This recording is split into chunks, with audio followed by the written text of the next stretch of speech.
Welcome to the Simply Real Life podcast. I'm Sarah, the founder of Simply Real Health, here to help you simplify, amplify, and elevate your life. This show is for those of you who want the real talk on how to live a more intuitive and intentional life, a life that's healthy from the inside out, and one that feels more effortless, aligned, simple, and more alive.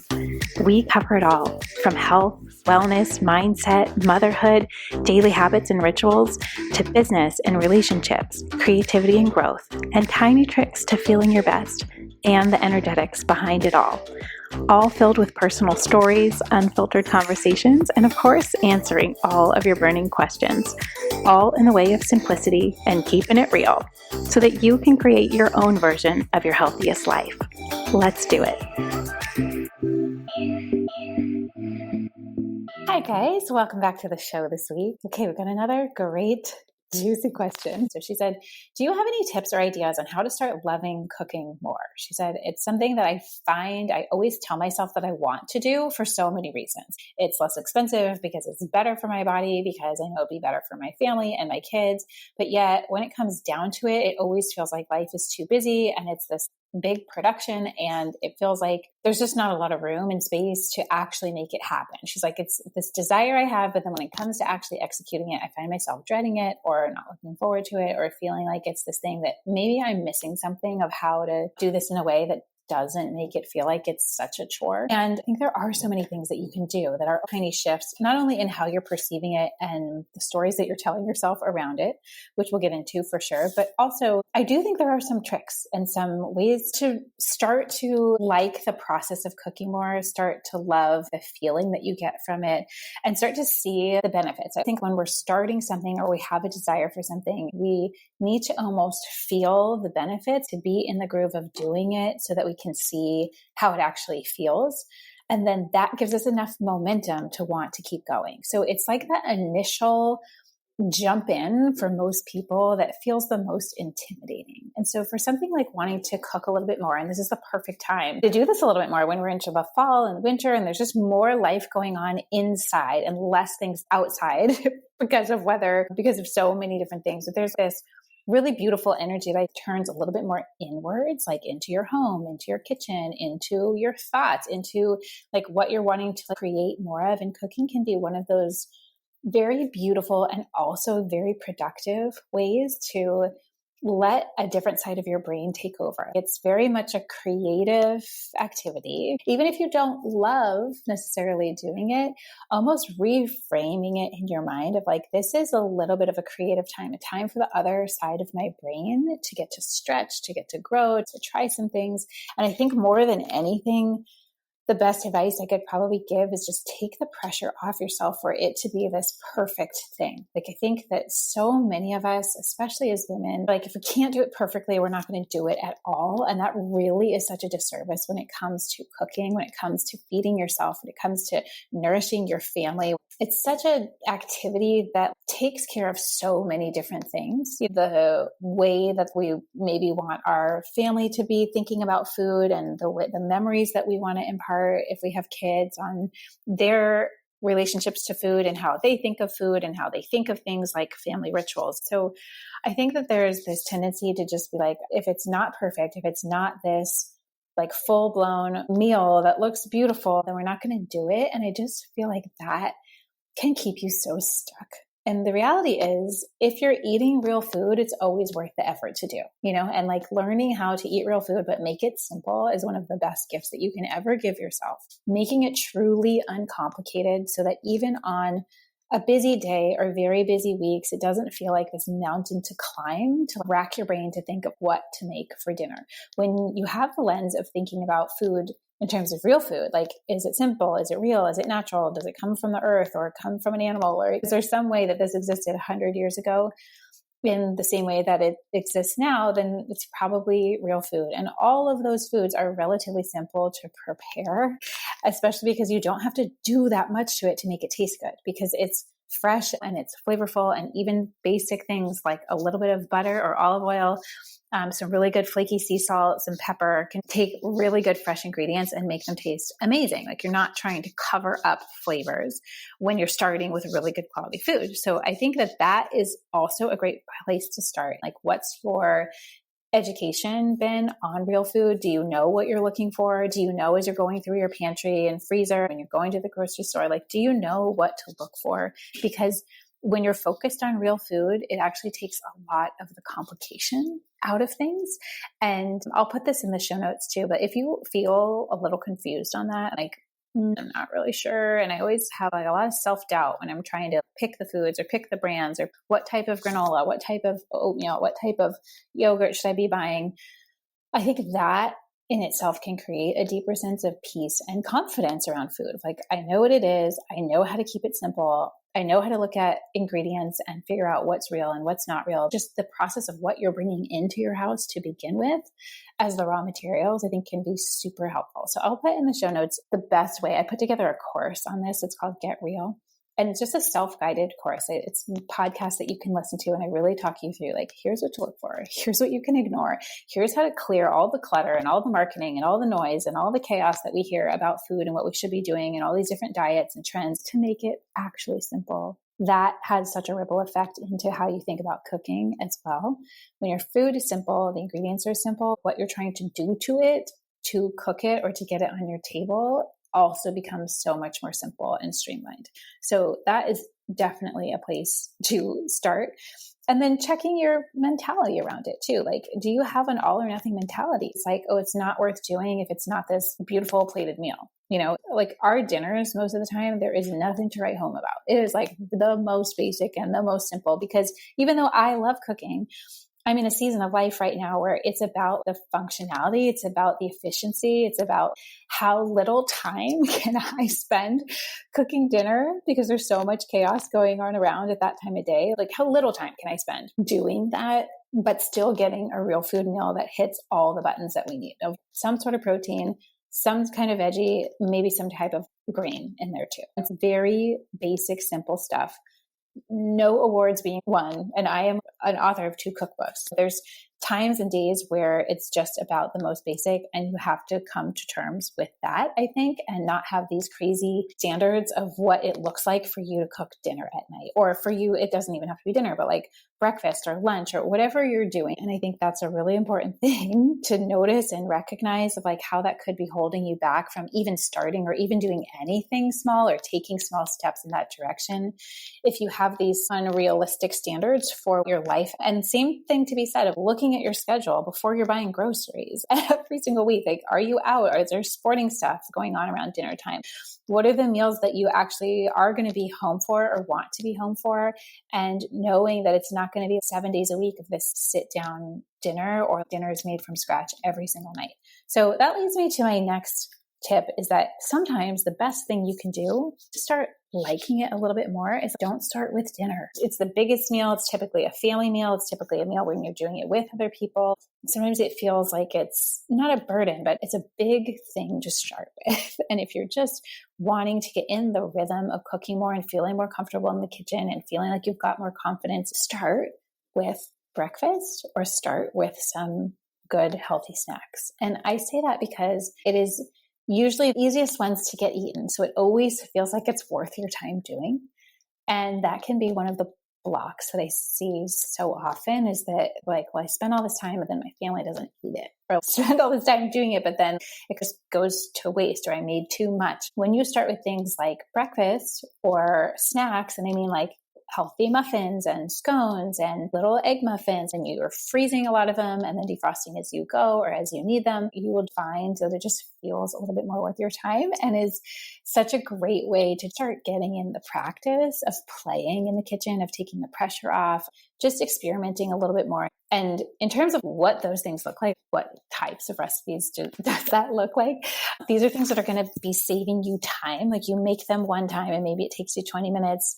You could do it on the weekend, and then there are things that you can have throughout the week. So again, you're building up your practice, you're working on stuff that tend to be more enticing for others to want to eat anyways. It's like not that hard to convince someone to try a muffin or try a scone. And I find that oftentimes not starting with dinner right away, but work your way there by doing smaller things and get in a good rhythm around that and feeling like it is worth the time and energy that you are spending. I feel like that's often enough of a boost, enough motivation to be like, okay, that went really well. What else can I do? Maybe there's something I can make that's an easy lunch, or maybe there's something that I can make that is a very quick, easy dinner.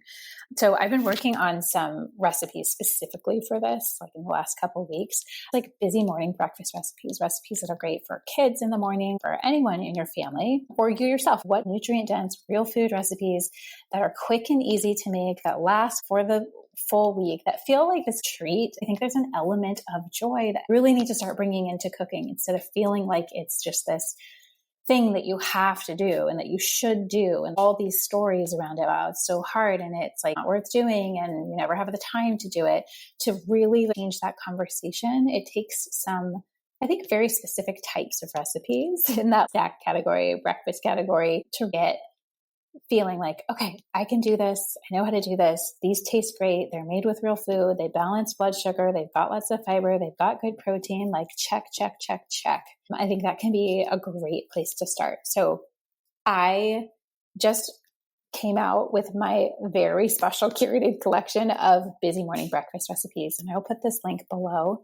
But this is the reason why I created it. It's like sometimes we get stuck and so overwhelmed. This mountain feels so big to climb. Like, can we break it down? Let's take this like one meal, one time of day, start to see how it goes in your house. Like bring your kids into it if you have kids. Like taking that load off, I think can be very, very helpful. The next thing I will say is that even if, let's say, breakfast is not your thing, or having those baked goods and those fun things for snacks are not your thing, like start with just one thing every week, like one thing that can become sort of a base for other meals. And this oftentimes can turn into something that's like a easy lunch base, but maybe you just throw some beans in the Instant Pot. Like that's like a little mini goal that I have for myself this fall, is just throw some beans in the Instant Pot. You generally need 2 to 3 times the amount of water for the cup of bean that you have, and just put it on high pressure. And it's for 40 minutes or 50 minutes, but it's just sitting there. It's just on the counter. And then those beans can turn into so many other things. You put them in salads, they can go in soups, they can be a side for dinner. It's one of those very easy things. Dried beans are so inexpensive, and all you need is water and a little bit of salt.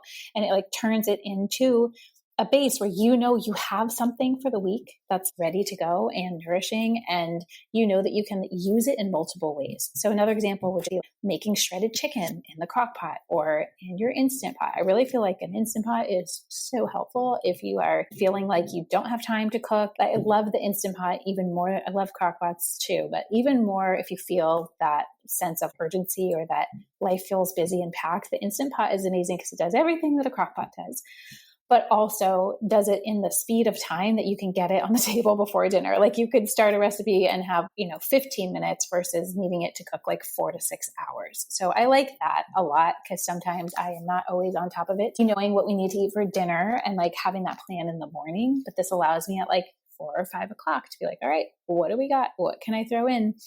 Doing something like shredded chicken, you just cover it with broth or water, and you turn it on, and you can always look up what's the cooking time.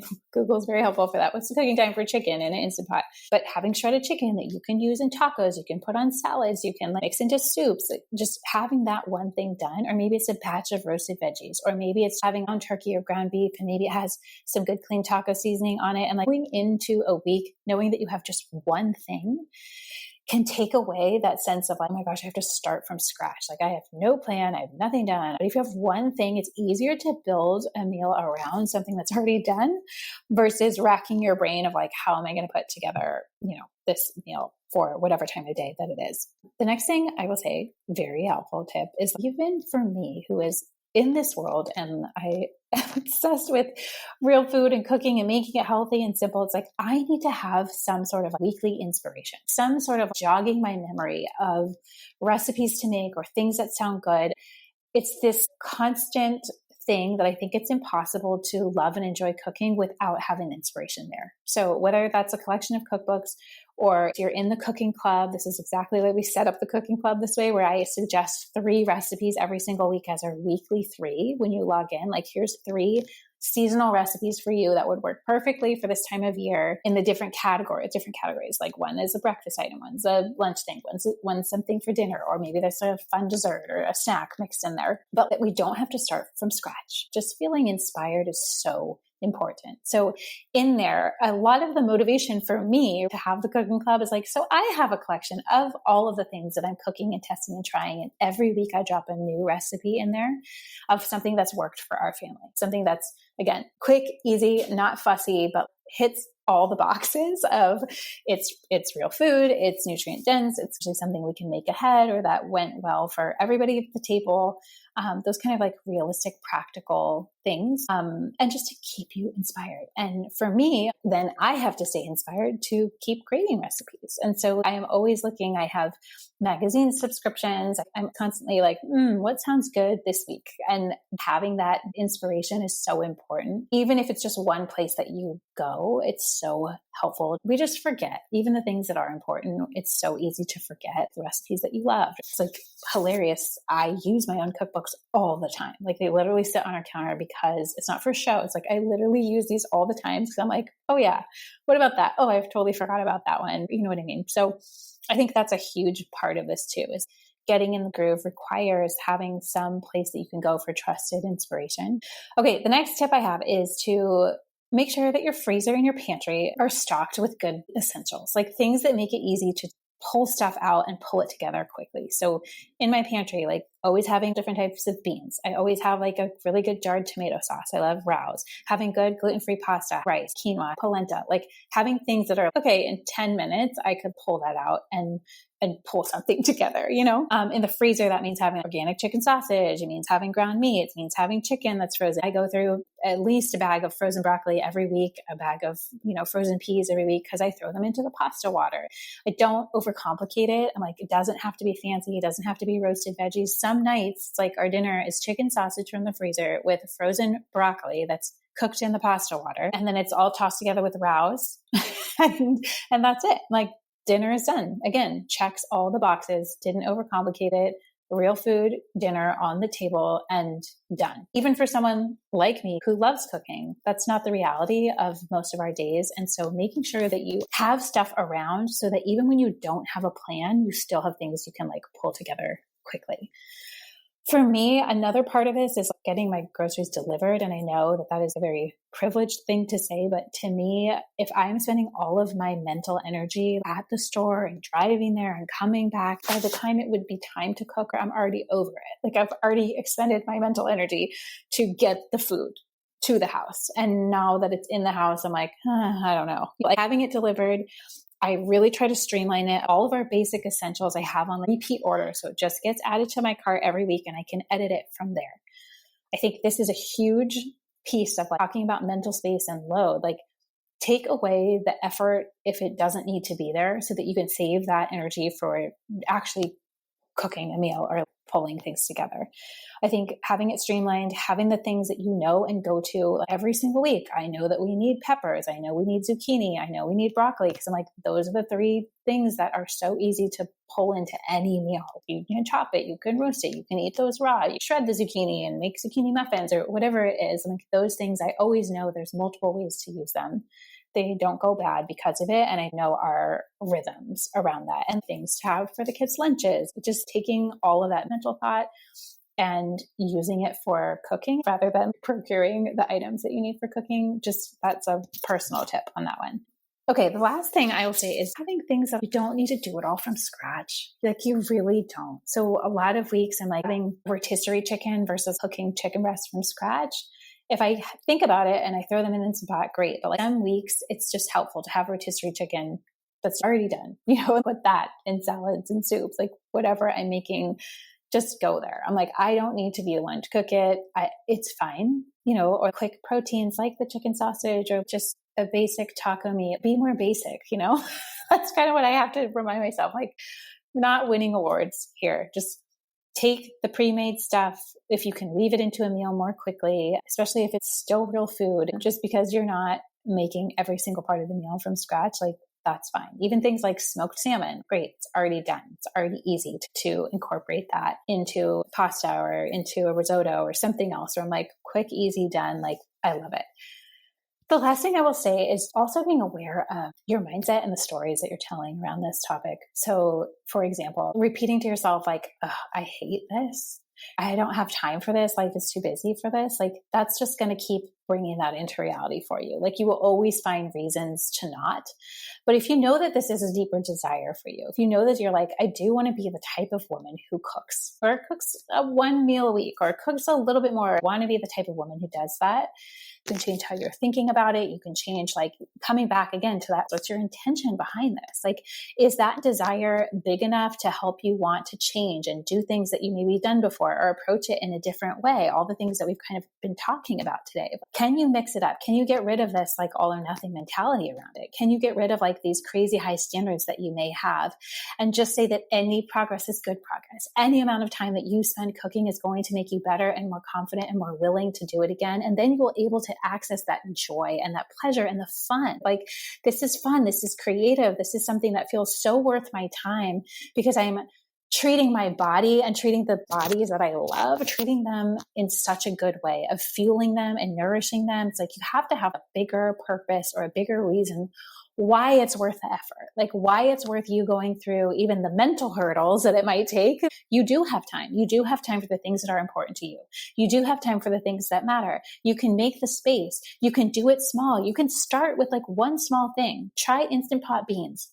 You will be like, I can do this. I can dump the beans in there. I can fill up the water and I can press the button. And then watch even that one thing change the feeling that you're having around putting something together in the kitchen. It's like you can start small. Start with like making baked goods a little bit healthier. Start with one thing that will give you that sense of, okay, I can do this and I like this and I'm feeling the result and this is feeling so aligned with who I want to be. A person who thinks through what is the bigger picture here.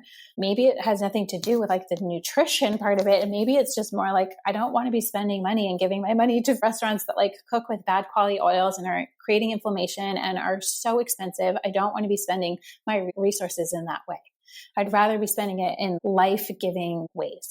It's just really important, no matter what you're trying to do with your health, no matter what you're trying to do in living a more intentional life, it will always require checking the mental side of things. Like, where are your thoughts at? What are the stories you're telling yourself around it? What are the excuses? Because if there is always a way to change the mental conversation first and how you're talking to yourself about it, that will then open up the doors of like, okay, well, I'm willing to try and I'm willing to start small and I'm willing to test some things in ways that maybe I haven't before, or willing to try doing a grocery order and see if that saves any more mental energy, willing to start with breakfast instead of all the pressure being on dinners. And I think that more than anything can be the thing that makes you like, yes, this is who I want to become as a person who does this. And I think that's important with anything we're trying to do with our health, but it can even be applied to something like cooking. I hope that this was helpful and gets you just a little bit inspired to approach this in a different way than you have before, and using this time and the momentum of the season. Fall and winter is the perfect time to be playing with these things, however big or however small it may be. I hope this encourages you and inspires you. I would love to know if you find that there's one of these tips that really helps. Come over and find me at Simply Real Health on Instagram. And I hope you have the best week. And I hope you get back in the kitchen. If you enjoyed this episode and want more like it, make sure you're subscribed to the Simply Real Life podcast wherever you listen to podcasts, and maybe share it with a friend or two. That would mean the world.